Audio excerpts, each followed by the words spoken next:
하나님 말씀은 신약 성경 235페이지, 신약 성경 235페이지, 사도행전 27장 21절부터 26절까지 봉독합니다. 여러 사람이 오래 먹지 못하였음에 바울이 가운데에 서서 말하되, 여러분이여 내 말을 듣고 그레데에서 떠나지 아니하여 이 타격과 손상을 면하였더라면 좋을 뻔하였느니라. 내가 너희를 권하노니 이제는 안심하라. 너희 중 아무도 생명에는 아무런 손상이 없겠고 오직 배뿐이리라. 내가 속한 바 곧 내가 섬기는 하나님의 사자가 어제 밤에 내 곁에 서서 말하되, 봐라, 두려워 하지 말라. 네가 가이사 앞에 서야 하겠고 또 하나님께서 너와 함께 항해하는 자를 다 내게 주셨다 하였으니, 그러므로 여러분이여 안심하라. 나는 내게 말씀하신 그대로 되리라고 하나님을 믿노라. 그런즉 우리가 반드시 한 섬에 걸리리라 하더라.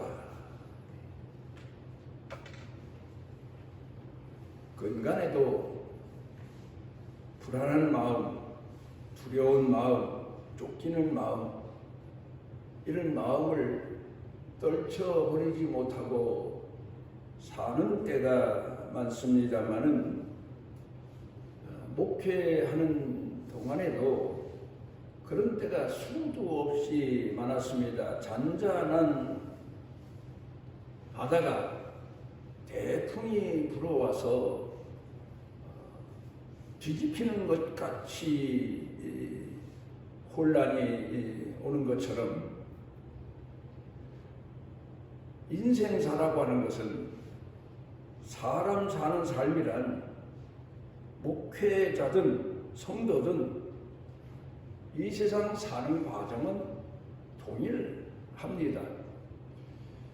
그래, 불안한 마음, 쫓기는 마음. 오늘 성경 본문에 사도 바울이 배를 타고 가다가 태풍을 만나서 불안을 떨쳐버리지 못하고 하나님 앞에 기도할 때 하나님께서 사도 바울을 만나 주셨다고 기록되어 있는 것처럼, 제가 밤에 꿈을 꿨는데 아주 넓은 벌판에 혼자 서 있었습니다. 그런데 그때 갑자기 하늘에 먹구름이 몰려오는데 그 구름이 그렇게 무서운 모습으로 하늘을 덮었던 보통 살면서의 기억은 없습니다. 엄청난 구름이, 검은 구름이 마치 땅에 떨어지면 땅이 산산조각 날 정도의 구름이 몰려와서 하늘을 덮습니다. 그래, 두려운 나머지 어떻게 할 줄 모르고 두리번 하고 불안해하는데, 저 멀리서 뭐 작은 물체 하나가 움직이는 것 같아 뭔가 하고 보니까 사단이 나를 잡기 위해서 쫓아오는 겁니다. 그래서 두려운 나머지 막 있는 힘을 다해서 뛰어가는데, 나를 따라 쫓아오는 사단을 피하여 떨쳐버리고 도망갈 수는 없었습니다. 얼마 동안 헐레벌떡 뛰어가는데 그 사단이 내 뒤 멱살을 잡으려고 하는 순간, 하늘에서 그렇게 두꺼웠던 구름이 금이 가고, 그리고는 그 사이로 햇살이 비춰서, 그래서 그 햇살 아래로 피하여 섰더니 사단이 어디론가 사라져 버리고 꿈을 깬 적이 있습니다. 그리고는 깨어서 생각하기를, 내가 요사이 불안에 떨고 두려워하고 그러면서 지내온 것은 바로 내 믿음이 약하기 때문이고 내 자신이 목회하면서도 낙심적행에 이르렀기 때문에 그 광경을 하나님이 보여주셨고 하나님께서 위로해 주시고 또 붙들어 주시고 치료해 주시기 위해서 이런 꿈을 꾸게 하셨다고 위로를 받고 새 힘을 얻고 회복의 신앙으로 목회를 더 지속할 수가 있었습니다. 사람은 살아가는 동안에 아무리 믿음이 좋은 사람이라고 하더라도 삶에 지치게 마련이고 또 인생의 삶에서 피곤하여 낙담하게 마련이고 때로는 쓰러져서 허우적거릴 때도 있다는 사실을 우리가 잊어서는 안 됩니다. 우리는 모두 어린아이처럼 믿음이 좋은 사람은 어떤 시련과 역경도 다 넉넉히 극복한다고 생각합니다마는 그런데 그것도 작은 시련 가운데서는 버티지만 극한 상황이 되면 낙심하지 아니할 수가 없고 방황하지 않을 수가 없고 또 그런가 하면은 지쳐서 주저앉지 않을 수가 없고 불안에 떨지 않을 수가 없는 겁니다. 왜 그럴까? 개혁 신학자들의 증언에 의하면 사람은 전적으로 부패했기 때문에 타락했기 때문에 죄의 근성이 자기 속에 가득 차 있기 때문에 항상 불안하다는 겁니다.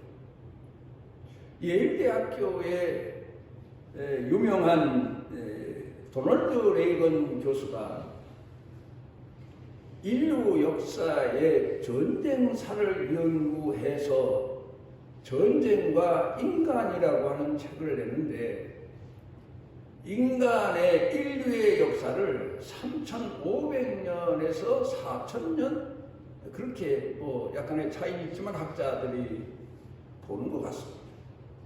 3,500년에서 4,000년 사이를 살아오는 동안에 인류 역사에서 전쟁이 없던 해는 겨우 270여 년, 80여 년, 300년도 안 된다는 겁니다. 그리고는 지속적으로 인류 역사에 전쟁이 계속되어 왔다는 겁니다. 우리가 이 근간에도 보면 저 지구 한 모퉁이에서 일어나는 전쟁 같지만 세계를 불안하게 만들고 사람들이 다 그 전쟁에 대한 경각심을 갖고 그러면서 혼란 속에 살아가고 있다는 사실을 우리가 모두 함께 알고 있습니다. 그런데 왜 인류가 이런 역사 속에서 전쟁을 지속하고 있을까? 그 사실을 연구해서 발표를 했는데 그 이유는 불안해서라는 것, 두려워서라는 것.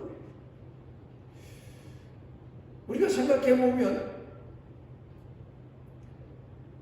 욕망에서 더 좋은 자기의 위치를 얻기 위해서 더 높은 자리를 얻기 위해서 더 넓은 땅을 차지하기 위해서 자기가 더 좋은 여건에서 살기 위해서 전쟁을 일으키는 것 같지만 그 깊은 내면으로 돌아가서 보면 불안해서라는 겁니다. 그러면서 예를 들었는데 참 거기에 우리가 귀를 기울일 필요가 있고 마음의 세계를 둘 필요가 있습니다. 개가 왜 짖느냐? 불안해서라는 겁니다. 개는 보통 사람보다 귀가 밝습니다.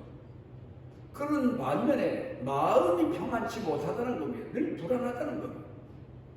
그게 바로 짐승들이 가지고 있는 심리 상태랍니다. 그래 이 개가 사람들이 듣지 못하는 먼 데서 나는 소리도 듣고 그러다 보니까 혹 나를 해치러 오는 자가 아닐까? 짐승일 수 있고 사람일 수 있고. 그래서 더 걔가 짖게 된다는 겁니다. 그러니까 자기의 두려운 마음을 감추기 위해서, 상대방을 쫓기 위해서 강하다고 자기 자신을 꾸며서 상대방을 향해서 짖는다는 겁니다. 두려운 나머지 말이에요. 그래서 사냥개는 바로 이 두려움을 극대화시켜서 역설적으로 훈련을 시켜서 저보다 더 강한 맹수를 습격하도록 훈련을 시킨다는 것. 그리고 이 강아지나 가축들은 본래적으로 산에 있는 들짐승도 역시 마찬가지지만 짐승들 마음 가운데는 사람 속에도 떨쳐버릴 수 없는 불안한 마음이 있는 것처럼 불안한 마음이 있다는 겁니다. 그래서 보면 이 맹수들이 싸울 때 보면 자기 자신의 몸을 부풀리거나 아니면 내가 무섭다는 사실을 상대방에게 보이기 위해서 각가지 방법을 다 쓰고 있는데 그게 바로 불안해서라는 겁니다. 그리고 집에서 기르는 강아지가 주인 곁에 있고 싶은 것은 마음의 평안을 얻기 위해서라는 거예요. 불안해서라는 거예요. 그래서 처음 보는 사람, 알지 못하는 사람을 보면 그 불안하고 두려운 나머지 짖어대는 거라는 거예요. 그리고는 늘 주인 곁에 있고 싶고 주인 집에 있고 싶고 그리고 주인의 냄새라도 맡으면서 불안한 마음에 위로를 받게 된다는 겁니다. 우리 신앙인들이 오늘을 살아가면서 우리가 지금 어떤 상태를 살아가고 있나 하는 사실을 이 개를 연구해서 말한 도널드 레이건 교수의 역사적 증언에서 우리 신앙인들의 비슷한 모습을 찾아볼 수 있었습니다. 우리는 늘 불안합니다. 나이가 들수록 더 불안한 마음이 나를 괴롭히는 것 같습니다. 젊었을 때는 아무것도 모르고 내가 무언가 할 수 있다는 착각 속에서 마음의 힘을 얻고 용기를 가지고 살았는데 이제 나이가 들면서 내가 무엇인가 할 수 있는 일이 없다고 생각할 때 더 불안하게 되고 더 마음이 허전하게 되고 더 위로받을 길이 없어서 고민하게 되고 이게 바로 나이에 들어가는 사람들의 심리 상태일 수도 있고 약한 사람의 심리 상태일 수도 있고 병든 사람들의 심리 상태일 수도 있습니다. 그러니까 우리가 더 하나님을 향해서 달려가고 빛을 향해서 달려가고 세상 사람들은 자기 마음에 위로될 것을 얻기 위해서 노력하고 아마 그런 일들이 사람들로 하여금 싸우게 만들고 노력하게 만들고 열정을 쏟아붓게 만들고 그런 현상에 이를 수 있다고 볼 수가 있는 겁니다. 우리 예수 믿는 사람들도 나는 예수를 믿으니까 하나님을 잘 믿으니까 그래도 내가 신앙생활 하니까 이런 말로 스스로를 위로하고 살지만 사실 성경을 읽다 보면 하나님의 심판대 앞에 설 때를 생각하면 불안하지 않을 수가 없어요. 예수님이 나를 위해 증언해 주시고 내 죄를 씻어 주셨다는 사실을 안 믿는 건 아니지만 아직도 내 속에 죄의 근성이 있고 죄의 뿌리가 있고 아직도 불안한 상태에서 살아가는데 내가 과연 어떤 때에는 정말 천국에 갈 수 있을까? 천국에도 못 가고 천국 문 앞에서 버림을 받는 게 아닐까? 이런 불안한 마음, 두려운 마음 이런 마음을 가지고 나를 돌아보고 회개하고 하나님께 더 기도하고 믿음을 회복하기 위해서 발버둥치고 그럴 때가 많습니다. 저는 이 근간에 기도하면서 나 같은 죄인의 기도를 하나님이 들어주실까? 그런 불안한 마음을 떨쳐버릴 수가 없습니다. 그런데 하나님의 말씀으로 위로를 받습니다. 너희가 갈지라도 자식에게 좋은 것을 줄 알거든 하물며 하늘에 계신 아버지께서 너희 구하는 것을 주시지 않겠느냐. 그렇게 말씀하시며 예수님께서 내 자신이 죄인임을 알고 타락함을 알고 부패함을 알지라도 하나님께 기도해라. 탕자의 소원도 아버지가 들어주시는 것처럼 죄인의 기도도 하나님이 들어주십니다. 마태복음 5장 가운데 보게 되면 예수님이 그런 말씀을 하셨습니다. 하나님은 선한 사람, 의로운 사람의 기도만 들어주시는 게 아니라 악인의 기도도 들어주신다.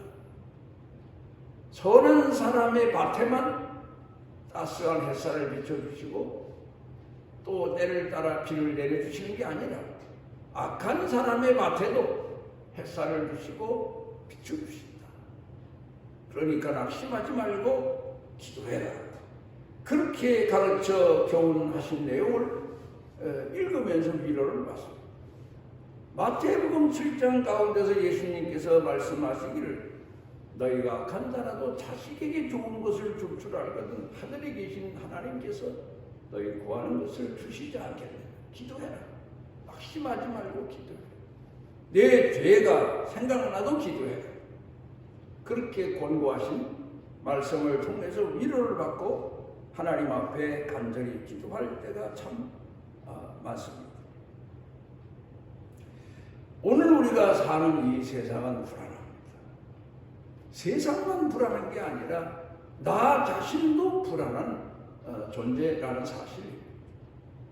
의의가 없습니다.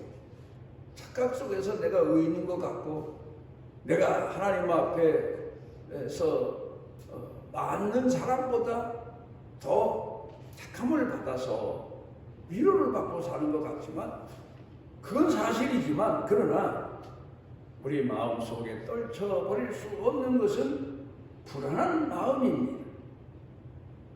그래서 우리가 더 하나님 앞에 기도해야 되고 하나님 앞에 나아가야 되고 다른 사람보다 더 깨어서 기도해야 되고 또 하나님의 위로를 받기 위해서 선한 길로 이끄심을 받기 위해서 우리가 몸부림을 쳐야 된다는 사실을 잊어서는 안 돼요.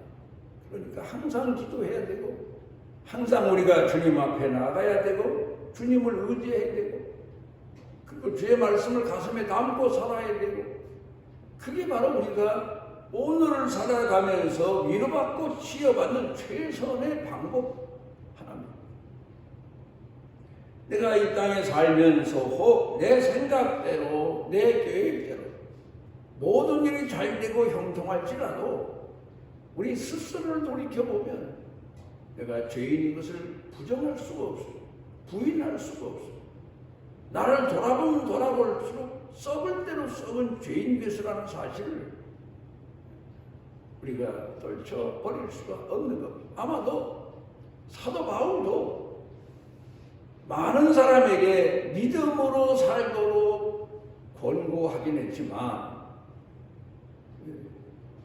본인 자신도 전도자로 부름받은 자로 살면서 수없이 많은 날들을 불안에 떨면서 두려움에서 하나님 앞에 기도하고 그때마다 하나님의 위로를 통해서 위로받고 힘을 얻고 그리고 남들에게도 아마도 권면하는 그런 목회자로 살았을 것입니다.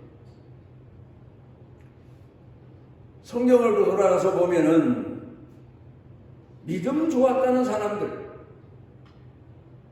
상세하게 성경을 읽으면서 살펴보니까 믿음 좋았다는 게 뭘까? 자기 죄를 알았다는 것, 자기 부패를 알았다는 것, 자기 연약함을 안다는 겁니다. 자기 타락을 한다는 것.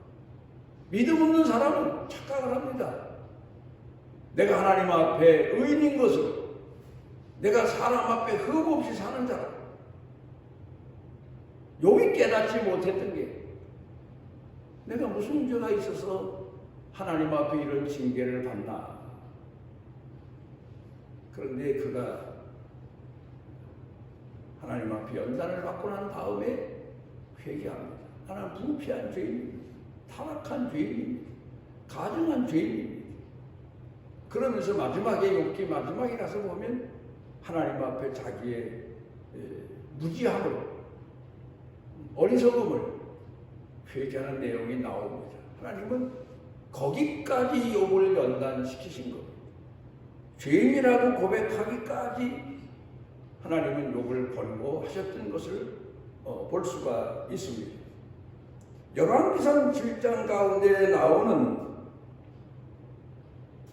우리는 흔히 시돈 땅에 엘리야를 보내서 가뭄이 지나도록 그를 돌보게 한 여인에 관한 내용들을 생각하게 되는데, 그 여인도 엘리야를 대접하고 선대하다가 자기 아들이 죽게 된 겁니다. 죽은 겁니다. 그러자 그가 엘리야에게 고백한 내용, 내 죄를 생각나도록 왜 내게 오셨습니까? 그 내용을 보게 되면 자기가 얼마나 죄인인가를 비로소 깨닫게 됐단 말이에요. 평소에는 내가 그래도 이 고난 가운데 하나님의 사람의 말을 듣고 나보다, 내 자식보다 하나님의 사람을 더 위하는 마음으로 이 가뭄을 지냈는데, 물론 하나님 앞에 쓰여진 간격도 있었겠지만, 그런데 그는 자기 아들의 죽음을 통해서 자기가 얼마나 하나님 앞의 죄인인가를 깨닫고 통회하고 자복하고, 그래서 하나님께서 엘리야를 통해서 죽은 아들을 다시 살려주시는 내용을 볼 수가 있습니다. 누가복음 5장 가운데 보면 베드로가 예수님을 만나지 않습니까? 예수님이 찾아오셔서 그 베드로에게, 밤새껏 고기 잡지 못한 베드로에게 가서 그물을 던져라. 배 오른편에 그물을 던져라. 그래서 베드로가 가서 그 당시 시몬의 이름을 가지고 있을 때에 많은 고기를 잡습니다. 그런데 그가 잡고는 돌아와서 예수님 앞에 발 앞에 엎드려, 나는 죄인이로소이다. 나는 가까이 할 사람이 못 됩니다. 예수님이 내게 이런 긍휼을, 은혜를 베풀 사람이 못 됩니다. 아니 세상에, 예수님 말씀에 순종해서 많은 고기를 잡고 깨달았다는 것이 뭡니까? 나는 죄인이로소이다. 훌륭한 일이지. 내가 고기를 많이 잡았다. 내가 선하게 살았더니, 정직하게 살았더니 하나님의 아들 예수님이 오셔서 나로 하여금 많은 고기를 잡게 했다. 착각 속에 빠질 수가 있는데, 오히려 베드로는 나는 죄인으로서 나를 떠나십시오. 내 옆에 계시지 마십시오.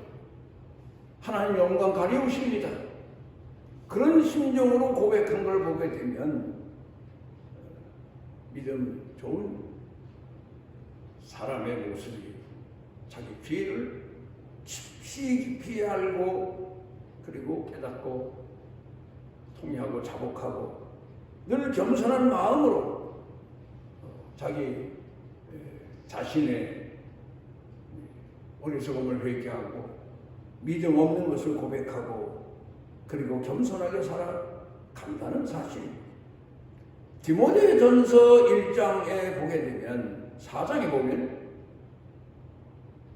사도 바울이 아들같이 제자로 삼았던 디모데에게 신앙 고백을 합니다. 자기 아들처럼 따르는 사람이, 아버지로, 신앙의 아버지로 존경하고 따르는 디모데에게 나는 죄인 중에 괴수다. 어떻게 이런 말을 할 수가 있겠어? 그런데 사도 바울은 솔직히 나는 죄인 중에 죄인이시다.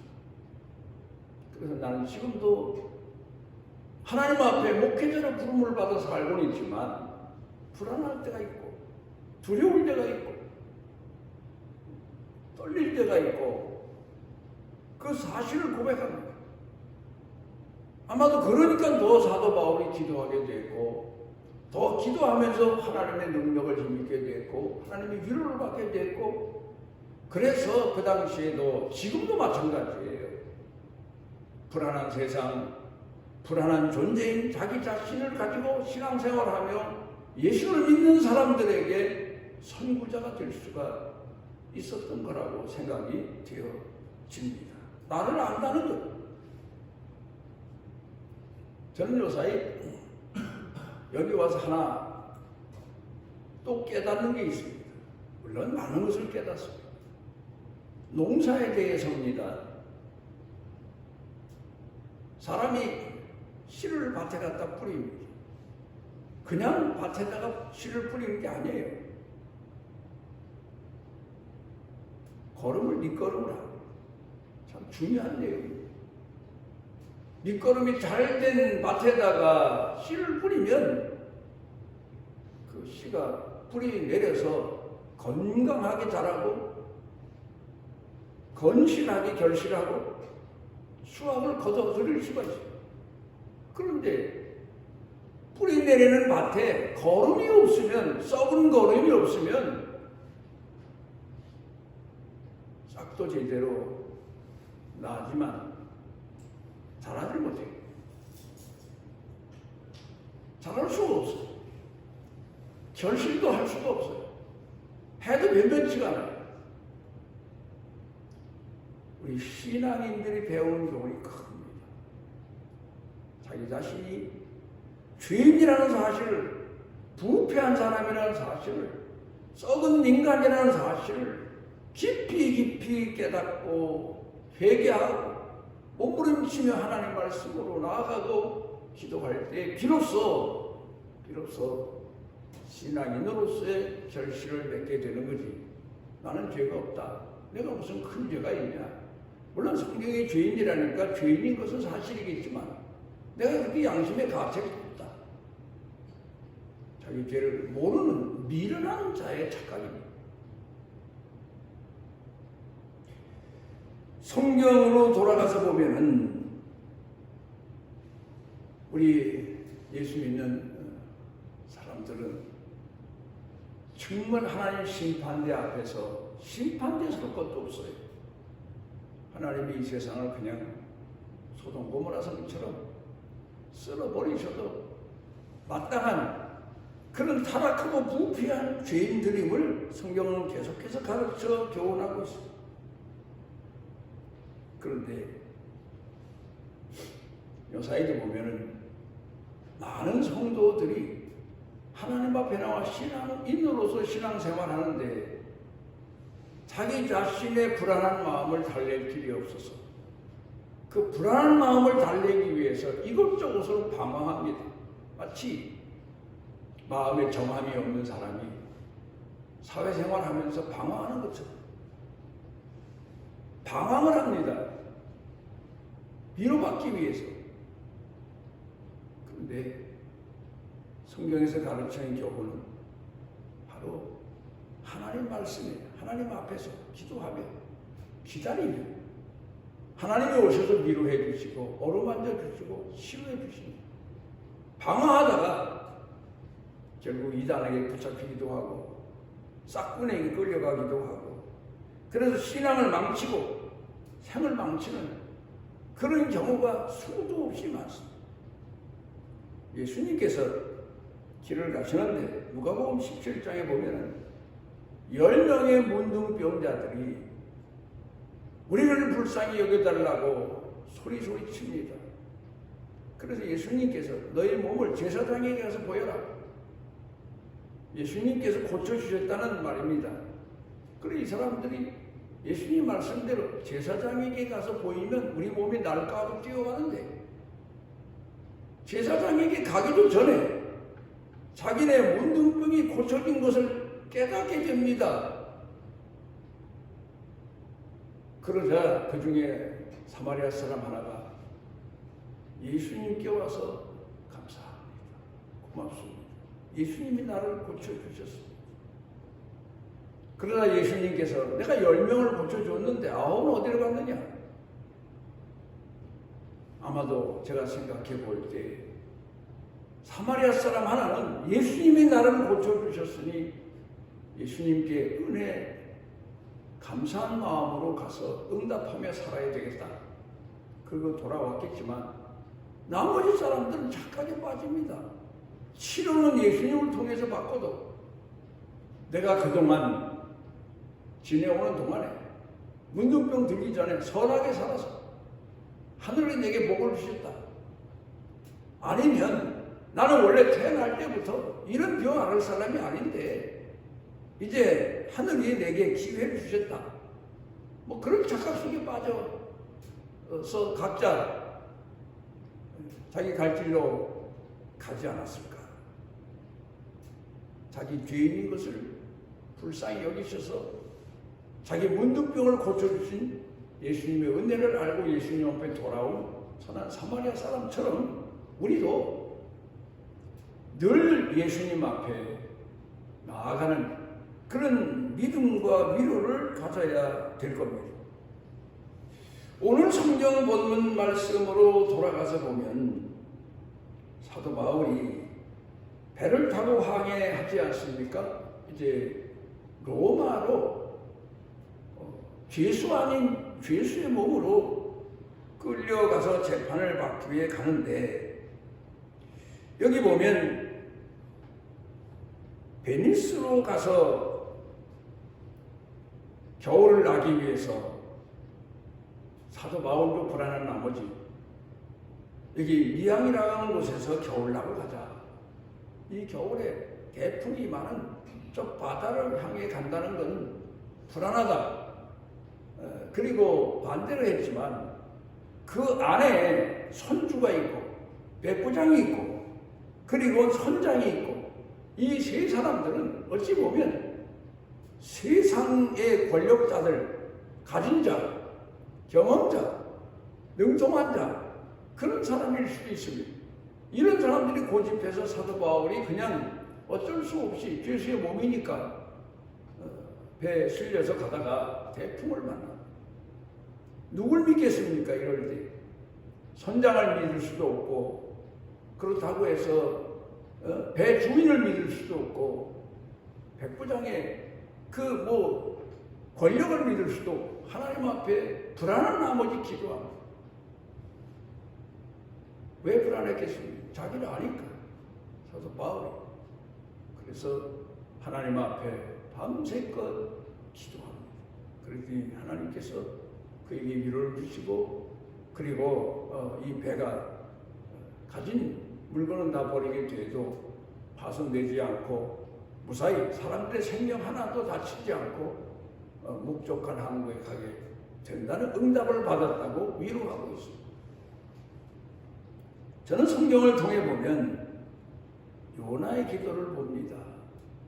하나님의 말씀을 어기고 니느웨로 사명 다하기 위해 가지 않고 도망을 거꾸로 가다가 붙잡혀서 결국 고기 뱃속에 들어가게 되는데 거기서 하나님 앞에 몸부림치며 기도합니다. 깨어나서 기도합니다. 아마 정신을 잠깐 잃었겠죠. 정신을 찾아보니까 이건 고기 뱃속에. 그래서 하나님 앞에 회개합니다.